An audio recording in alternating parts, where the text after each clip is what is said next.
So we have such a guest tonight, and I thought I would read her a little bit about our give guest. us our background. Okay, so our guest is Jeralyn Glass, and she's an internationally acclaimed singer. She's a crystal alchemy sound healer, inspirational speaker, musician, and teacher, and she blends a classical career with meditation and transformational high vibration sound.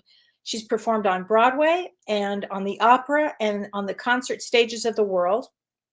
And she's worked with everyone from Maria Shriver and Marianne Williamson to Greg Braden and Joe Dispenza and Anita Morjani. And how she started this path in 2015 when she lost her only son, Dylan, which we're going to talk about tonight. And she made her way through the darkness and through sound healing and through music. So I'd love to, and she also founded Crystal Cadence, which is a place for sound healing and transformational voice and home of the Los Angeles Crystal Tones Singing Bowl. This is going to be an amazing, so please welcome Jeralyn Glass. Hi, Jeralyn. Hi, Jeralyn. Welcome. Hi, welcome. I'm so glad you could join us tonight. Thank you so much. You both make me just smile. Well, I think it's such a great story. Your background is so phenomenal. And when I first met you, I said we were talking about working together and working on our event that we have coming up. And I said, it's going to be with James Van Praagh. And you said to me, well, I know James. I said, you do? How do you know him? So please tell the story because Please tell how we know each other. Yes. It's it's unbelievable. In this lifetime, yes.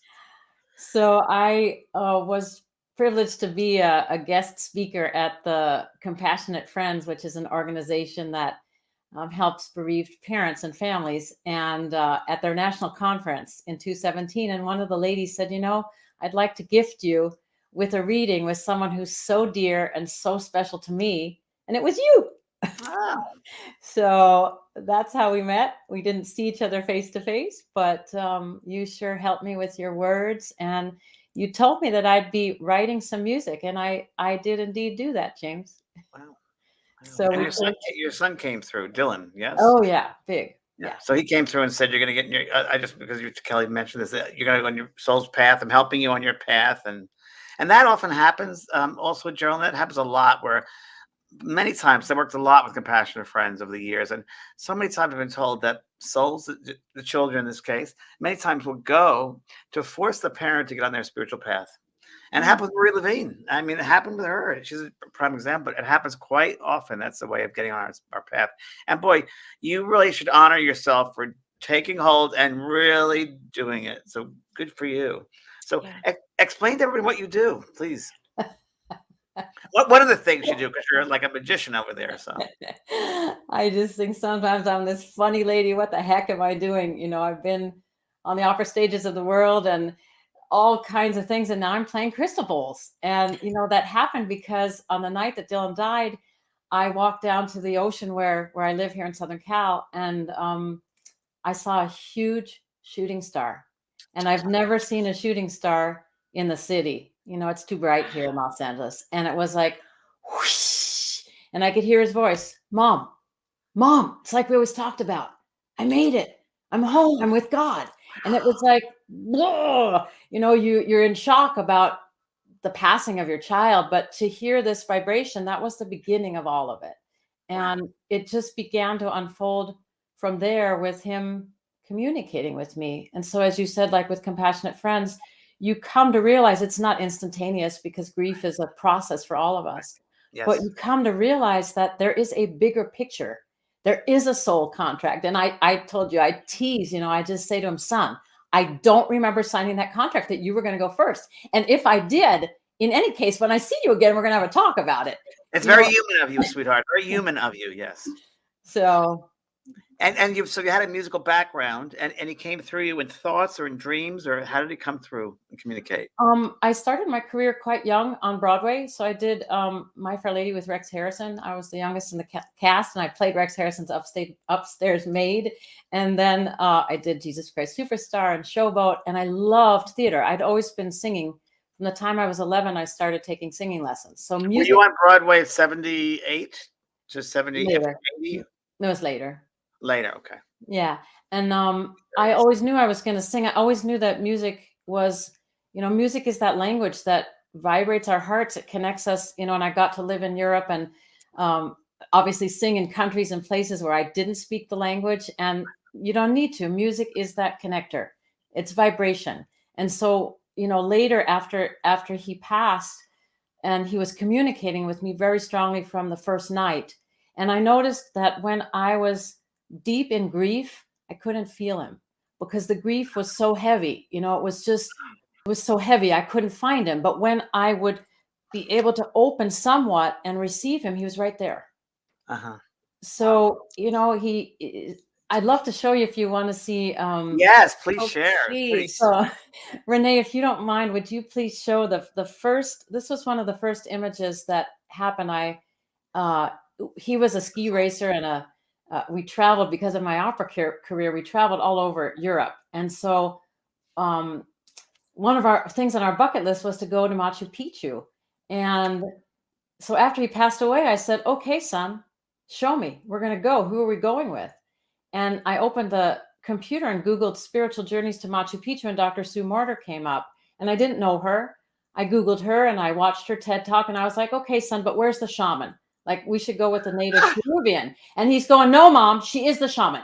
That's who we're going with." So we don't, this relationship as we had in life was very close. He was very brilliant and funny, and we'd make each other laugh. It continues now, but that's what happened. I went with Dr. Sue to Peru, and I was too much in grief to walk to the top of Huayna Picchu, but she took this little picture. So I gave her his little picture, and she did a ceremony for him up at the top, and they photographed it and videoed it. And when you see the video, you actually see the beam of light come in the video. It wavers, and then it just goes. Wow. And they shot that picture. And when they showed me that, she was crying when they came down the mountain, and that changed everything for me. It really made me understand what quantum science tells us, that we are energy. We're energy that's compressed in human form, and we're actually made of sound, vibration, and light. And there it is, Wow.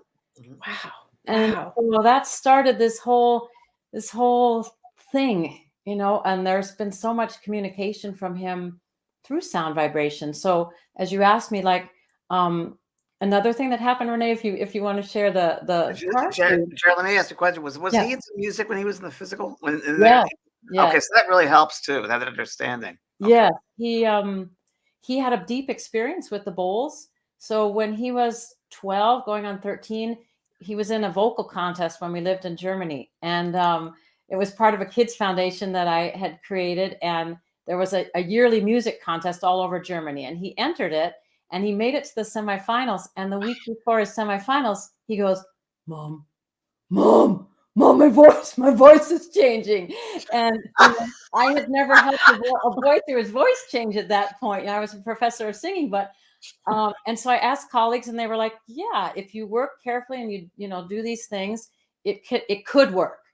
And so we took the bowls. So I don't know if you can see on the top shelf right above my head, there's a little yellow. Let me put. I see it. Yeah.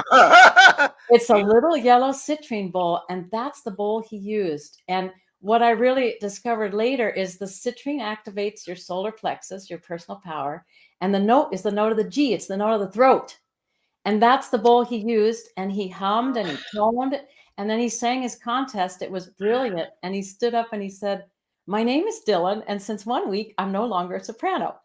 And, I don't know how you were during your voice change, but, it can be a pretty terrifying time not knowing if your voice is going to creak or crack or what's it's going to do. Yeah. He was so confident. And then he sailed into his program, and it was like, I can't believe this. So he knew the bowls. He knew them very, very well. And when he was really little, I'd bring him to bed and he'd say, "Mommy, play me my sound blanket." So he loved those sounds. And I wasn't into this whole world, but we would pray together. We would do little meditations about the colors of light and the chakras, but it was very innocent, So after he died, 5 months in after what that happened in Peru, he said to me one day, "Mom, call the bowl dudes. We're going to do sound healing." And I'm like, "Leave me alone. I'm grieving you. Leave me alone." And it was insistent. It was 3 days in a row. "Mom, call the bowl dudes. We're going to do sound healing. And that's what I did. I got on the phone and called Crystal Tones and spoke with one of the owners and told him what had happened. And that started my journey I ordered 11 bowls, and I chose bowls that I thought could help me with my grief. So I chose selenite, which is grounded white light. I chose things that I thought, what could connect me? I chose celestite, it'll connect me to the celestial realm. I mean, I went from my head and my heart, but it was like, what could possibly help? Ruby for transformation, rose quartz for the heart. And then I started to play those bowls when they came, and especially the selenite bowl. He was in the room with me. And I mean, this is your world, but I saw a misty white substance in the room. I saw him, I felt him, and he guided me how to use the bowl and play with it. And I began to cry and scream and groan and keen in a way I was not able to grieve in regular grief therapy, where I was just talking about it. And that I'll never forget. After playing the bowl for about an hour, I got up to wash my face in the bathroom, and I saw for the first time there was light in my eyes. There was joy in my eyes. My God. It brought movement to you. It moved you. It moved that energy, huh? It moved that energy through you. Because when we're that heavy, we don't know what to do with it. We don't know what to do with it. It's so overwhelming, you know. You feel like you're in a room with the walls all around you. You can't get out of it, right? Like a tunnel, you're trapped in a way. But I knew if I didn't do something, you know, and here was this angel guide that was a gift, and it happened to be my son, but it was like, Mom, you know, get it together, Mom. It's not going to go on where you lay in your bed the rest of your life. It's not going to go like that. You know, and do you help other parents in grief or other grieving people? Do you go out and talk and make talks and do healing work with them with your bowls?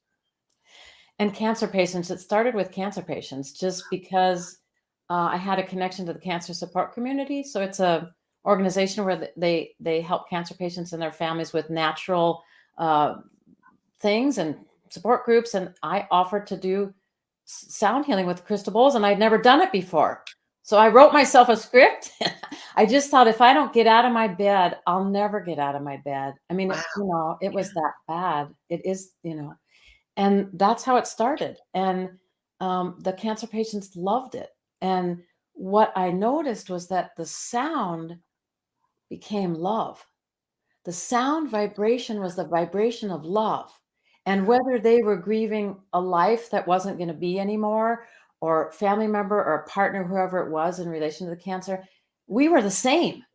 It was the same feeling of, what do I do with something that feels so big and there's no words for it? And yet you hear this sound and you go, wow, it takes you in those places where you can't go yourself. The sound is music, and the music is heavenly. It's exquisite. I remember asking Anita Morjani when she heard the bowls, I asked her, is this the kind of sound you heard when you had your near-death experience?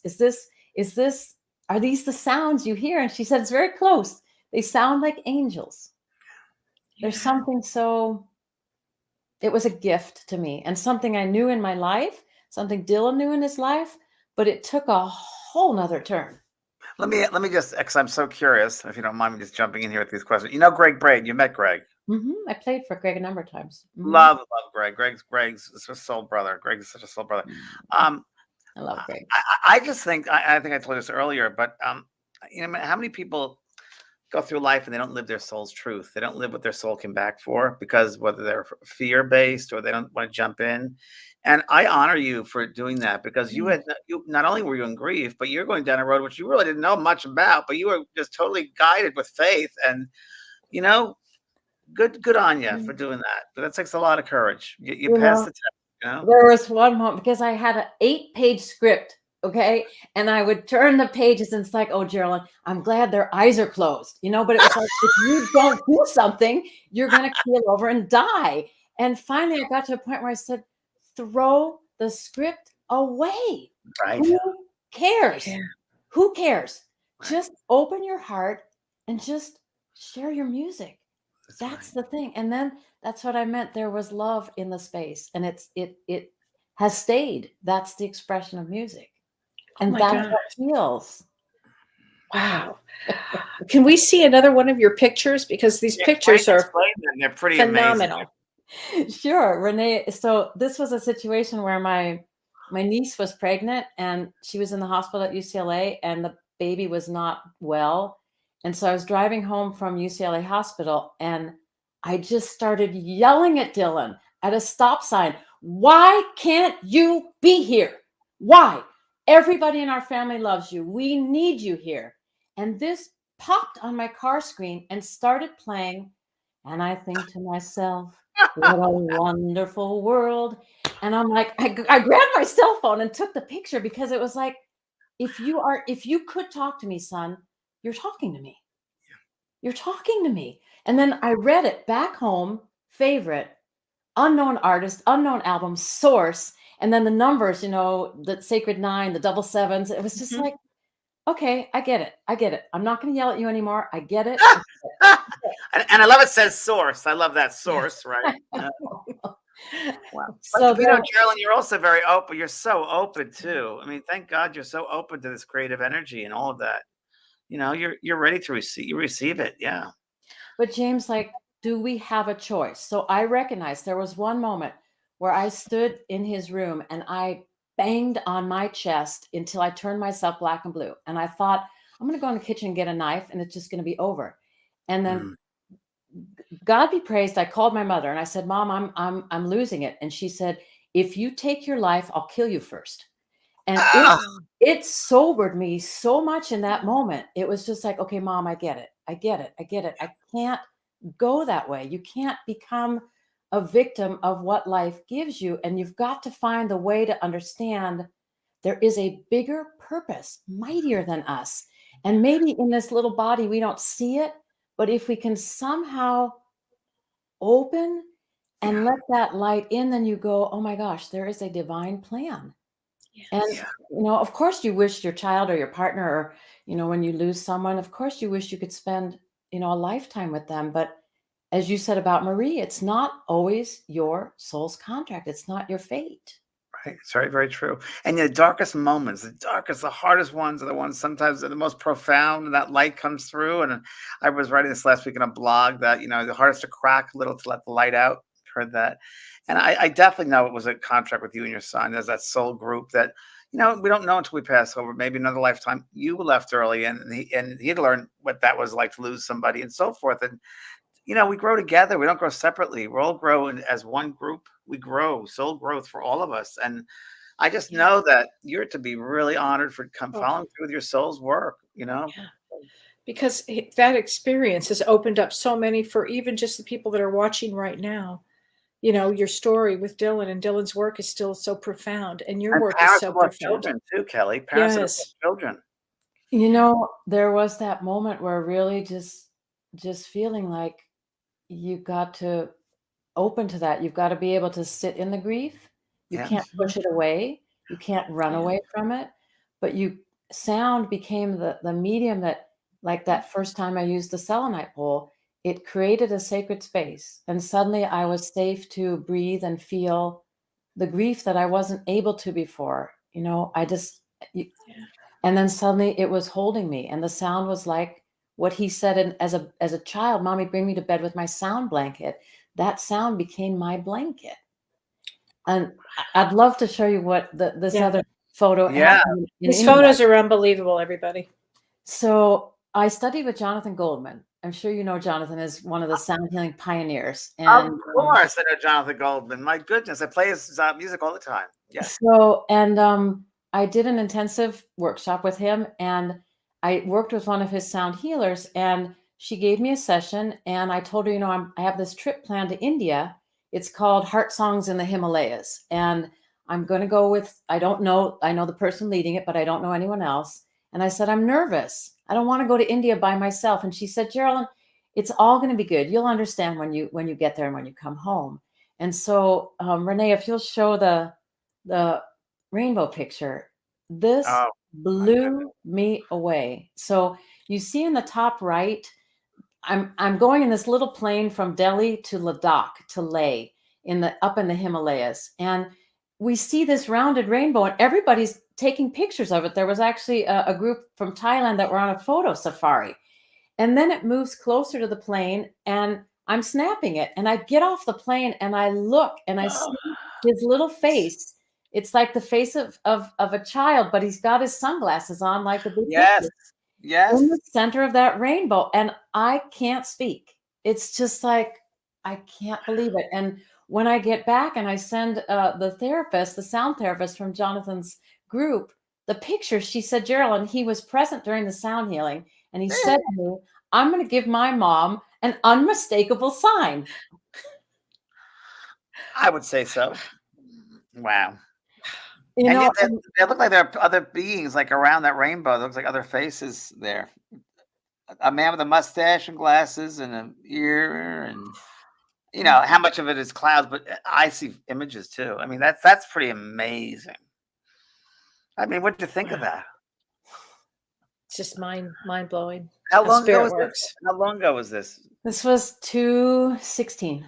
Wow. Wowee. Wow. So about a year after he passed. This was a year after he passed. And you know, the road on grief for everybody, it's different. And I would say that it took me really a good 3 or 4 years to not have that horrible, horrible ache. So when that picture was taken, I was in the throes of it. Like I was still deep in processing, like, why my son? Why this? Why? And so whenever those signs would come and they were profound, it just was like a balsam, you know, and then to be able to use the music and the crystal bowls with that was just, it was a balsam. Like, Mom, you're on the right path and you got to know this is unfolding your magnificence, my magnificence, and love is eternal. It doesn't stop when we die. It just doesn't. And yeah, what were you gonna say? Sorry. I was just say that, I'm sorry, Kelly. Go ahead. No, you go ahead. I'm just thinking I should say this. I mean, and I've said it 3 times, my 3rd time today, because I think for me, people often ask me, you know, you've done so many years, are you over it? And I'm like, no, because it's the intelligence of that spirit world, that what they do behind the scenes, the strings that they pull, that we humans have no idea, but just that manifestation of that, of how he comes through, and then he comes through you, just what goes into all that is just incredible. That it puts you in awe, awe-inspiring. And that you were so open to receiving, and that's what made the difference here. When you opened up, because when you're in such grief, it's really hard to feel and see things. We were really close. I mean, I remember when I was carrying him, I was doing a series of the Ninth of Beethoven, so the Ode to Freude, the Ode to Joy, and there was 9 concerts in a row, and I was very pregnant, but I felt strong and healthy all over. It was all over Europe, and then he came early. And I was like, okay, Mom, you know, and then when he was a little boy and the baby, when he'd start crying, I'd put on that da da dee da dee da da da da da da da da da da. I'd put that music on. Silence. Silence. He'd be, you know, crying. Silence. And it was like, oh my goodness. Like, I don't know, these things were they're so interesting to me, how music really is that language that goes beyond our thinking mind, how music has the ability to still our thoughts, and you really can allow yourself to drop into a place that becomes a place of healing. And I think for all of us, the language of the angels, isn't it? Music is a language of the angels, they say. And those higher realms, you know, I think also, Jeralyn, that, which I think you've already done this, or you're already in tune there, that if you want to go to higher realms with your sounds, you're open to going, gosh, anywhere. So it's amazing. Did you notice if any of your sound with your bowls, if it has it changed along your path here? Great question. Yes. And what became so, you know, because first as a classical musician, it's like, okay, as I started to dive deeper, does citrine really work on your solar plexus? Does rose quartz really work on your heart? Like, come on, is this stuff a little bit woo-woo? But what I came to discover was the bowls played differently every single time. And it depends what's going on inside of you. So when I was playing that selenite bowl, it sounded like nails on a chalkboard when I was processing the grief at the beginning. And It was just sort of like, "Ah." And then I recognized it's reflecting, it's amplifying what's inside of me that I can't get out. Oh my gosh. So there's been times like, so we have coming up now, World Sound Healing Day from Jonathan Goldman is on February 14th. And 3 years ago, doing a World Sound Healing Day meditation, we were doing something about the ancestry. So we're doing about the father's side and the mother's side of your genealogy. And I was playing this huge Saint Germain bowl. And it's a deep, boom. And that bowl started screeching. It had like such a high overtone on it. And I recognized, at first it startled me, but I recognized it's going in and it's helping to dislodge stuff that's happening for people in the father's lineage, whatever that was. So I just kept playing it. And it was like, oh my God, this deep, low bowl is screeching. Okay, I trust. And you learn when you connect, I think, to the world of sound and the world of what I call the ineffable, that, as you both know so well, you have to trust. Yeah. You just have to trust.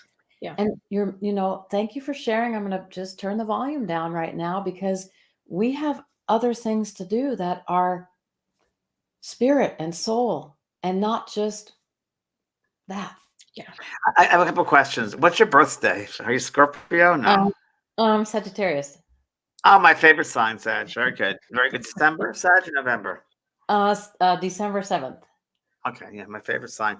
And a question I have for you, which might sound weird, but are there, because we know chakras have certain vibrations and frequencies, are there certain notes that are your favorite notes? Great question. Whatever that means, what, like the harmonics of a certain note, have they stayed the same? Like, I don't even know what the harp chord is, or so you'll hear when I play, because I grew up in music and music is really my language. And that was Dylan's language too. He played the piano and he sang. When we use certain intervals, so when we use the interval of twinkle, twinkle, when we use the perfect fifth, that's a very consonant stabilizing interval. So like when I'm working with the cancer patients or people in grief, I'll especially use that interval, which is a distance between two notes in music. And that creates this stability where suddenly you go, your mind is still, you drop into feeling, who am I? What's my soul? What is this? But the mind is quiet, and certain notes will give you a consonant feeling or a stable feeling. I'll always tease and say, oh, that's my favorite. And then, the next time I play another set, that's my favorite, because they all do something different. And I mean, because we're fluctuating too, right? We're always fluctuating, and what your needs are different times. Okay. I mean, I know some people say like, you have one note that's yours. And like when I would sing there'd be certain notes that I like those better, but I have to say now, I don't feel that. I feel open to when I'm playing really high notes, they're above the body and they're connecting me to the celestial realm. When I'm playing really low notes, they're deeply grounding, or they're even below the feet. And so they're anchoring us to the earth. When I'm playing middle octave notes, it's centering in your body. So you feel, But for me, the important thing is that it's harmonic, that it sounds well together, because in that creates safety. And then the safety is that, I can let go. And then, people will tell me so many different things. Like, I'm just thinking of one time, one woman, I was playing a lepidolite bowl, and lepidolite is a natural form of lithium. So it's a very— I've never heard of it before. You've never heard of lepidolite? No, ma'am. It's a purpley color, It's for balance. Yeah, I just came for the gem show in Tucson. You think I would have heard of it? It's a mind blower in itself, right? But no, there were stones I've never heard before, so that was one of them. I've never heard of that. Lepidolite is really, so like, if someone has a mental imbalance, or they're just feeling unstable or depressed or bipolar or anything like that. Lithium, which is a medication. Right. It's a natural form. And so if we think about the quartz is pure quartz, and then whatever is added to it, the alchemies that are infused at 3,500 degrees or 4,000 degrees, they get amplified, and you receive that energy. So I was playing a big one. And I had like 20 bowls. And after the sound bath, one of the girls came to me and she was crying and she said, "What's that bowl?" She pointed to the lepidolite. And I told her it's, for mental balance. And she just said to me, and she just said, "This is the first time in over a year that I've been able to feel anything." She said, "My sister was murdered and I could not, she just said that bowl of all the 20 bowls, she picked that bowl out. She picked that vibration out. And she said, it held me. It comforted me in a way that I have not felt in over a year." Wow. It was just Amazing. yeah. We never can say, I mean, we have a thing like I'll say, okay, a bowl prescription, but it's not really that, because you might find on one day lepidolite is it for you, and on another day smoky quartz feels really good. Or you might find that the note of the heart is really great, but maybe the root is the note that is really resonating with you. I mean, as you know, we're so multifaceted, multidimensional beings that to pin it to one thing, I think if it's taught me anything, it's taught me to be present. So when you're about to do an event, do you feel the room? Do you feel the energy of the people? Do you feel To the center bowls? yourself, ground Do the yourself. bowls talk to you? And I mean, yes, How yes, and yes. does that work? What's your procedure? What's your ritual? Well, like, for example, I'm thinking of the one event with Greg. It was scientists, mystics, and sages with Greg and Joe Dispenza and Bruce Lipton and Anita, Dr. Todd. So it was a incredibly powerful, and there was 1,200 people in the room, and I had brought 2 sets with me, so big sets. There was probably altogether over 30 bowls. But then when you feel the room, you feel, okay, I'm going to start first with that rose quartz, and I'm going to really ground them. And then I'm going to, so I have my orchestra, and I always have my orchestra or orchestras, like different tunings, different notes. And then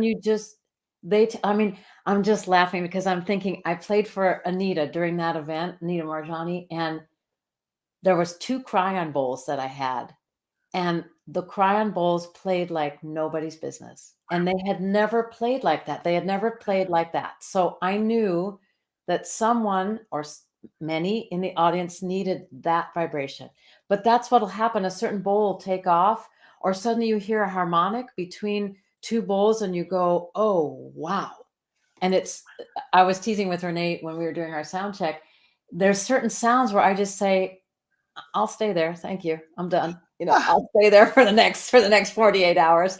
There's something that is so exquisite. And so it's like when I first heard the bowls 15 years ago, I just thought, this is a song I know. I know that vibration, whether it is truly from the soul level that this is the kind of music we hear, but it was my soul knew the sounds of those bowls. It recognized it, and it was like, this is it.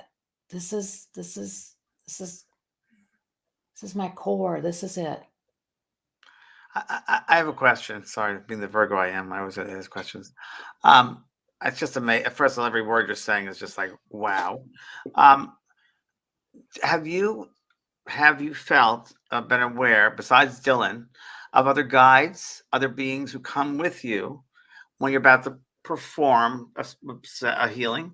Have you felt them? And if you have, what do they feel like? And have they changed over the years? Tell us about that. Yes, yes, and yes. I mean, I never talk about that. I guess probably because my son is so strong, and he was big, and it's like a mom, but yes. So sometimes there's soft energy, like a Kuan Yin type of energy. It takes a team to be with you, lady. I think it would take a team to be with you, right? Because they got to deal with the energy of the group that you're working with as well, and your own. Yeah, but I always say a prayer, and I did this as a singer, before going on the stage as a classical singer. You're using your body. So your body is your instrument, and you train your muscles so that you can project your voice over 100-piece orchestra in a 3,000-seat hall, right? With no amplification. So I would always say a prayer of, let the light that I am, or, pray with God to let that light then be amplified, right? So it's the same. That didn't change for me. Right. It's just there's more guests. there's More more guests. there's more friends. Great way of putting it. There's more guests. Yeah, it's very true. And you become more aware of the more guests because you're opening up your room, right? Yeah. And I don't know how you both feel, but I have never, someone's asked me these questions. I have never felt anything that's not loving. It's like I set a parameter that only the highest good, the highest light, the highest presence of love is with us now. And I've never felt like a scary energy come in or anything like that ever. I don't know if That's James and I talk about this all All the often. time. And we had Michael Mayo, who was a medium, and we had him on recently, and he described it really, really well because I asked him that question because people have evil possession, all that stuff. And he said, it was a great response. He said, well, it's got to go through people's filters, their belief systems, that stuff, which is really, really true. So, and that's exactly it. It's all love. It's just about love. Fear is human, false ego appearing real, but it is all love. I mean, imagine that with such a short time on this earth to peel back the layers of love, right? All that, and you get it with the sound all the time, all those the nuances and all that energy that's there. Imagine worlds within worlds within worlds within worlds. And it's great to discover those worlds of love. Sometimes I think, I'll play and record stuff and I'll think it's been 5 minutes and then I look at the clock and it's been 25 minutes. It's like, oh my gosh, where have I been? What has happened to me? But I really like to say that it stills your mind in such a way because your mind goes, this is beautiful. And then it's quiet, and then everything's still inside you. So for many people who can't meditate, it's such a beautiful way because suddenly they're crying or they get in touch with something that they haven't thought about for years, or suddenly I've had many a time people will, and sometimes I'll sing with the bowls and they'll say, my grandma was here. Oh, my grandma loved that song. Like if I sing Ave Maria or something. Oh, so they'll get all kinds of different experiences that they couldn't reach if their mind wasn't quiet. And the music does that. It just... And you know what I think, Jeralyn, also? I think through meditation, through the sound thing, it puts them in an altered state of consciousness. It brings up their vibration to that other level. There are many ways of getting that altered state of consciousness. And I think music, sound, that does it. That does it. And what a great instrument you are for doing it. I just got to say that over and over again. You're a great instrument for doing it. Because not everybody can do it. Not everybody could be a sound healer. Not everybody can have that sensitivity, if you want to say, and that compassion that came with such a deep, profound loss, that was the gift to everybody in the world. Yeah. One day I said, thank you. I said to my Mom, what has happened to this professor, opera singer, classical musician? I am playing crystal bowls. I have become a woo-woo.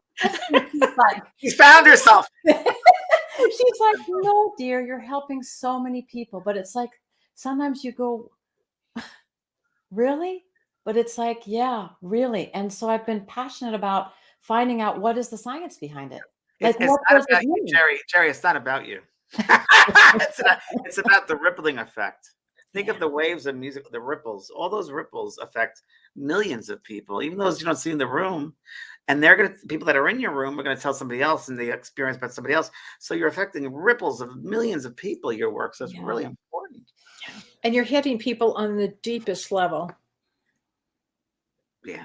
It's really, your work is profound. And I'm so grateful that you're going to be joining us this Saturday. Oh, yes. Let's talk about this, shall we? Because, you're so perfect for this, because we're doing the COVID event, and it's really about people who've had loss with COVID, people who've had grief, they've been isolated, there's trauma.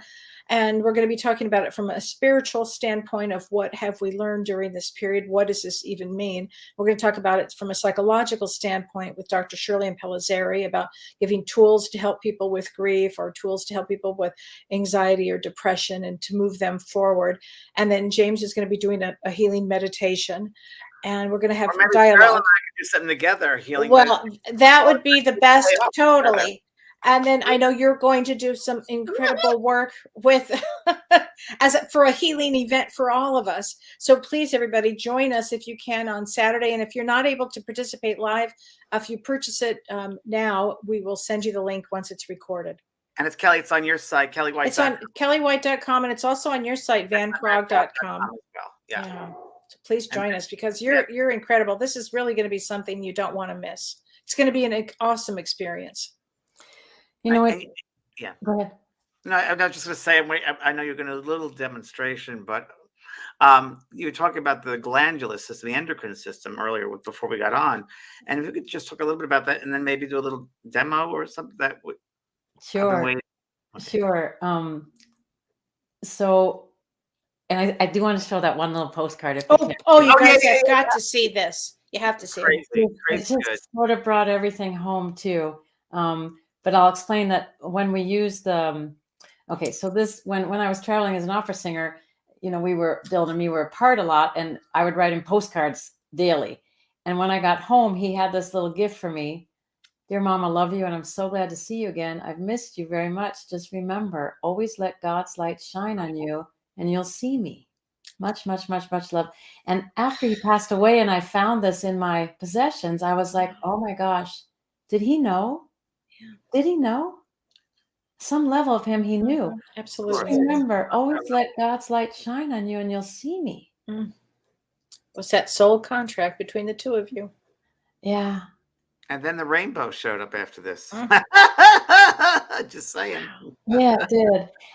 And so what I like to teach, you know, part of the science behind the sound is when we use the white notes on the piano, technically those correspond to your chakra system. Okay. And when we use the 5 black notes on the piano, that creates what we call pentatonic scale.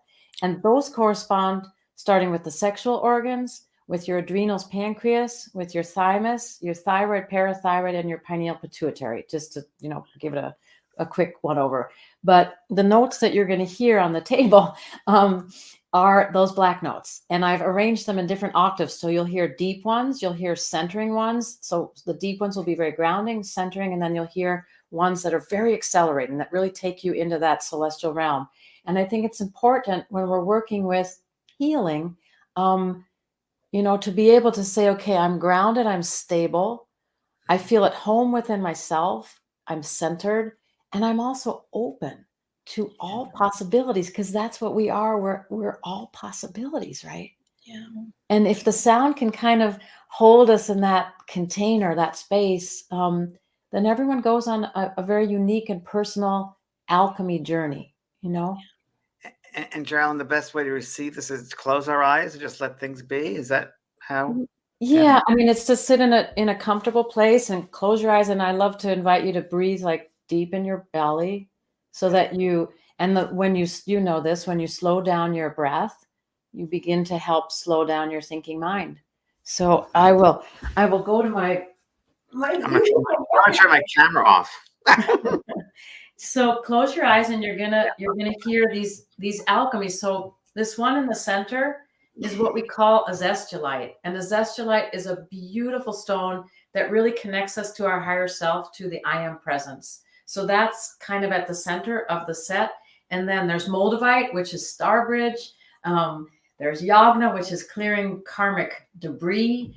There's tourmaline, black tourmaline, which is protection. So there's joy in this laughing Buddha. But you're going to hear a very profound binaural beat. And James, you said that, you know, earlier, that binaural beat is helping to balance the right and left brain. It's it's very, very powerful. So I'll invite you to close your eyes and slow your breath down, take some deep breaths, and away we go.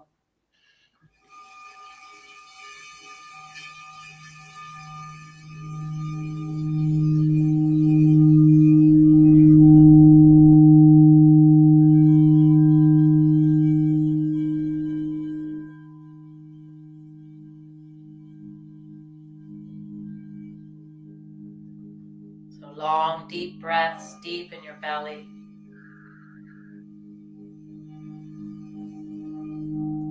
And I invite each of you to set an intention. Set an intention for healing.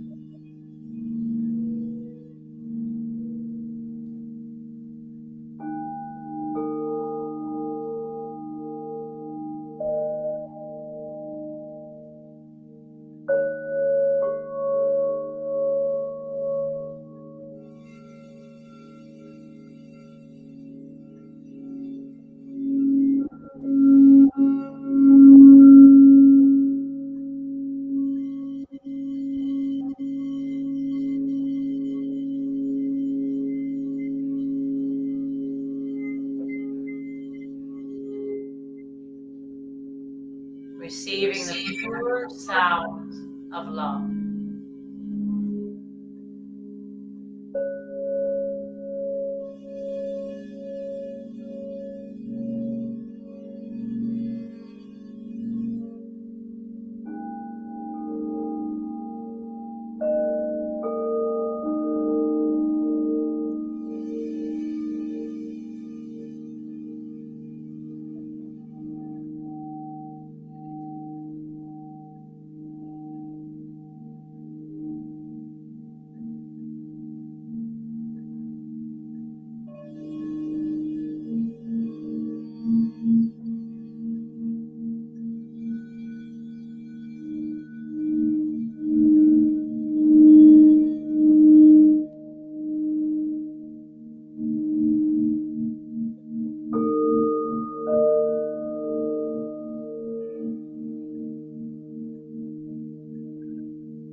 receiving the vibrational frequency of love.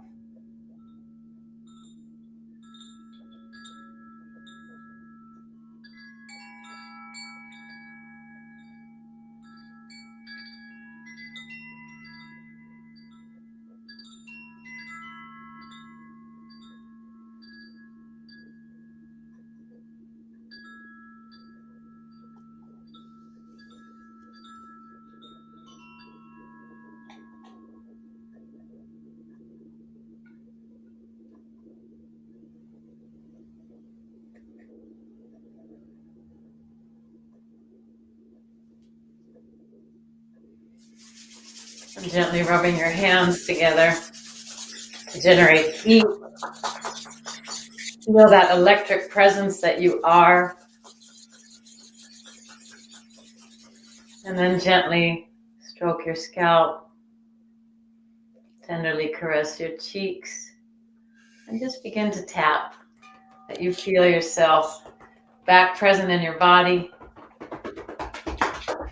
Take a good stretch, and that was a mini sound bath. Wow. That was amazing. That was amazing, Jeralyn. Wow. How'd you do, James? Did you feel that everywhere? Well, you can't describe it. Fractals of light. I don't know. I was trying to think of words, but the words don't even do it justice. Like fractals of light. I felt energy, like temperature changes, heat and cold, and rings around me. And I saw colors I'd never seen before. Wisps of colors I'd never seen. I couldn't describe it as purples or green. Wisps of colors I'd never seen. I just gotta say thank you for that and everything. It's the whole world, isn't it? World and worlds and worlds. So like the big bowl, that's a low D sharp, which means it's deeply grounding. So for example, what we're going through now with the COVID, it's deeply grounding the adrenals, pancreas, where we would experience fight or flight, where we would have rushes of cortisol, right? And that alchemy of that bowl is the divine feng shui. So it's got 6 alchemies in it. So it's all about balance and harmony in the home, in the environment, in the body, in the spirit, in the mind, So, and then it's deeply grounding us at that D sharp. So, and I was curious that you said colors, because imagining when you have that perfect balance in the home, then there's so much possibility to see. I don't know. I just was connecting the two things of being able to be totally centered and grounded and balanced and safe. And then suddenly you have the ability to go into the beyond and see perhaps what you haven't seen before. When I first started opening up, developing as a medium, one of the first images and visions I remember is opening up almost like a forest, like that, like looking like that. Just it's exactly what you're describing. It's like that expansion. Yeah.